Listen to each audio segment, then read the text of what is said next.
এখানে একটা বিল্ডিং এর কাজ হচ্ছে। তো আমি যদি দেখাই,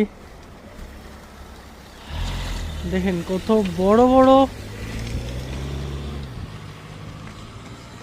ওজনওয়ালা ভারী জিনিসগুলো, এক একটা বলতে গেলে এই যে এটা কিন্তু বিশাল বড় একটা জিনিস। এটা একটা কাইন্ড অফ ঢালাই দিতে সম্ভবত। এগুলাতে আমার সেন্স কম।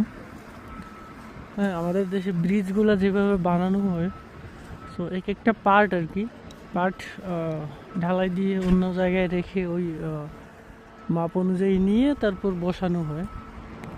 সো দেখেন একটা কোণ দিয়ে কত উঁচুতে এই নিচ থেকে জিনিসটা সেকেন্ডের মধ্যে উঠে ফেলবো, উঠে ওই যে নিচে রাখতেছে। জিনিসটা কত শক্তিশালী চিন্তা করেন। এখানে 5-7 জন মানুষ হলেই পুরো একটা বিল্ডিং বানিয়ে ফেলে। বিকজ এখানে আমাদের মতো বেলচা টানা লাগে না, নিজের হাত দিয়ে মশলাও বানানো লাগে না। সো এক একটা বিল্ডিং আসলে 200, 250, 300 বছর ধরে টিকে থাকে। কারণ কি? কারণ হচ্ছে কাজগুলো এইভাবেই করা হয়।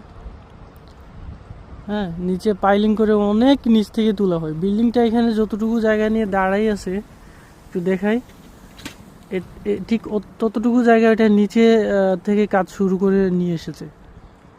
সো এই হইলো এদের অবস্থা আর কি। হ্যাঁ, কত হেভি জিনিসটা ওই যে নিয়ে এখানে বসাই দিচ্ছে, মানুষের কোনো টাচই লাগতেছে না। আর এদিক দিয়ে স্নো, এই যে বরফ জমে আছে চারদিকে, বরফের মধ্যেও কাজ চলতেছে। কারণ এখানে খুব বেশি একটা শ্রমজীবী বা শ্রম যারা দেয়, কর্মজীবী যারা, ওদের প্রয়োজন হয় না। বিকজ সব কিছু মেশিনের মাধ্যমেই করা হয় আর কি।